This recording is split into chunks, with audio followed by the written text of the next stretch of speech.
सो अब हम problem solve करते हैं related to the type definite integral as a limit of sum. सबसे पहला question, evaluate the following integrals as limit of sum। तो उसमें देखते हैं हम सबसे पहला problem, question number 1, integral 0 to 3 x plus 4 dx। तो सबसे पहले क्वेश्चन से हम वैल्यू फाइंड आउट करते हैं।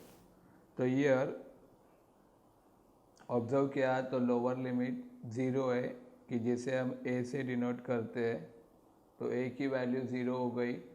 अपर लिमिट हमारा 3 है कि जो हम b से डिनोट किए थे फॉर्मूला में, तो b का वैल्यू हो गया 3।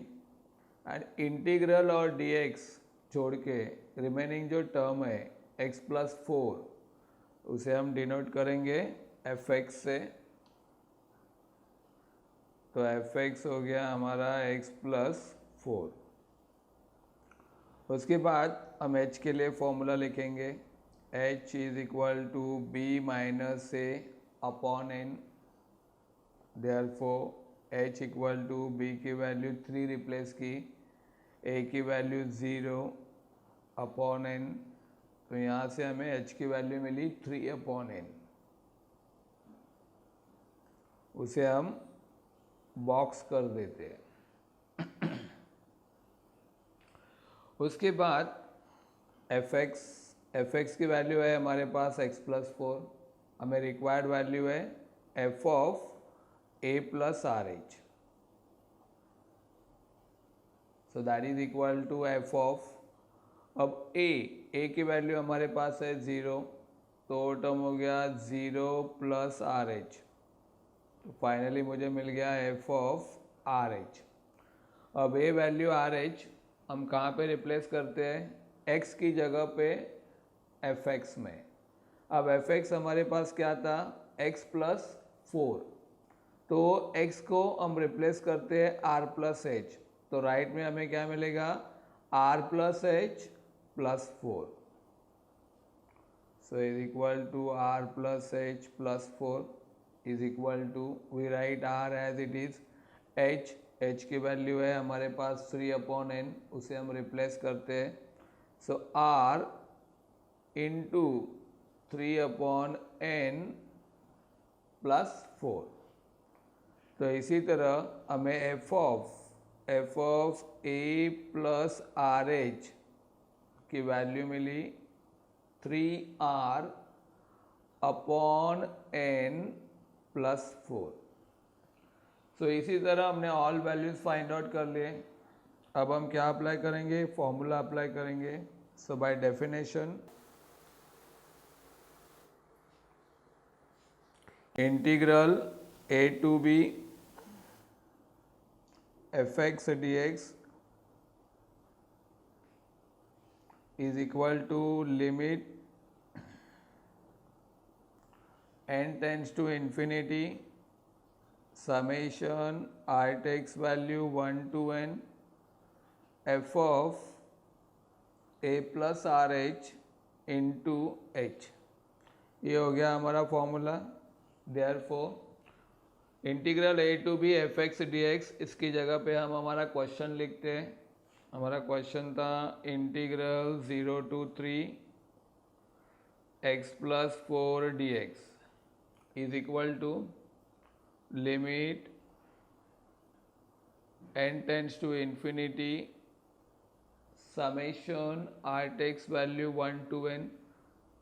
अब f of a plus r h की जिसकी वैल्यू मैंने यहाँ पर ऑलरेडी फाइंड आउट कर ली है, वो वैल्यू है 3r upon n plus 4 into h की भी वैल्यू हमारे पास है 3 अपॉन n।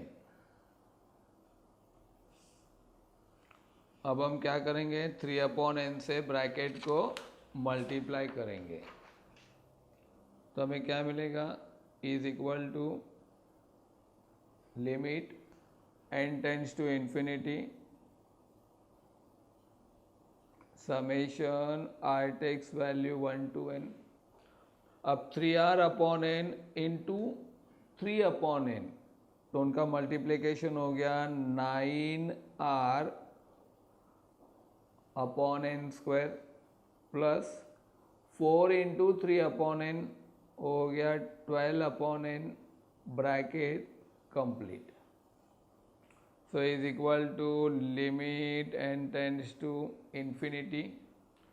अब हम दोनों को सेपरेटली समेशन देते हैं, so that is summation 9r/n² r takes value 1 to n plus summation 12/n r takes value 1 to n और यहाँ से हम स्क्वायर ब्रैकेट यूज़ करते हैं। अब यहाँ पर देखा जाए तो समेशन जो नोटेशन है that is applicable for r only, तो इसका मतलब है जिसमें आर नहीं है वो समेशन के हिसाब से हो जाएगा कांस्टेंट टर्म, तो उसे हमें समेशन नोटेशन से बाहर निकालना पड़ेगा। तो सबसे पहला we write limit n tends to infinity as it is. अब फर्स्ट समेशन को ऑब्जर्व किया तो वहाँ पे 9/n² कांस्टेंट टर्म है, तो उसे हम समेशन नोटेशन से बाहर निकालते हैं। 9/n² into summation r takes value 1 to n r plus, अब सेकेंड टर्म ऑब्जर्व किया तो वहाँ पे 12/n है, कांस्टेंट टर्म है, समेशन नोटेशन से बाहर लेते हैं उसे, then summation r takes value 1 to n। अब वहाँ पर r रिलेटेड एक भी टर्म नहीं है, so we write here summation r takes 1 to n 1, so is equal to limit n tends to infinity 9/n² into summation r के लिए मैंने फॉर्मूला ऑलरेडी मेंशन किया है, n+1/2 plus 12/n into summation 1 के लिए भी मैंने अभी फॉर्मूला स्टेट किया था, 1 का समेशन आता है n और यहाँ पर square bracket complete. So is equal to limit n tends to infinity, observe किया तो यहाँ पर n कैंसिल हो रहा है। नेक्स्ट ऑब्जर्वेशन किया तो n और n² में से एक n कैंसिल हो रहा है, तो we left with 9/2 bracket n+1 numerator में अपॉन एक n यहाँ से रह रहे हैं, उसे हम लिखते हैं n+1/n प्लस सेकेंड टर्म में n कैंसिल किया तो रह गया 12 and then square bracket complete. अब हम क्या करते हैं, यहाँ पे फर्स्ट ब्रैकेट में n से सेपरेट डिवाइड करते हैं, so we get limit n tends to infinity 9/2 bracket n/n plus 1/n and then we write plus 12 as it is square bracket complete. So that is equal to limit n tends to infinity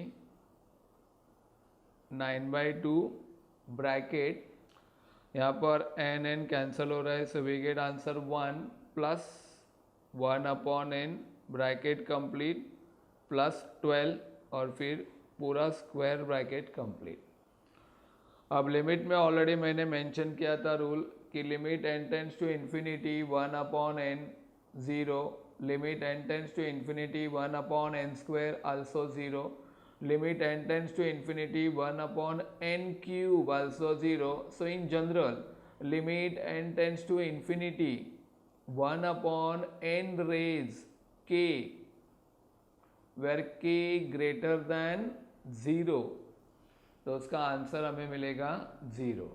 इसका मतलब है जब भी limit n tends to infinity रहा और term तुम्हारा n denominator में है, जैसे कि यहाँ पर है 1/n या वहाँ पे 1/n² या 1/n³, तो सब टर्म के आंसर हमें क्या मिलेंगे? 0. So is equal to 9/2 bracket 1 + 0 + 12. So is equal to 9/2 + 12 और क्रॉस मल्टीप्लाई करने के बाद हमें मिलेगा 9 + 12 × 2 हो गया 24/2. सो 24 + 9 ये हो गया 33/2 एज अ फाइनल आंसर.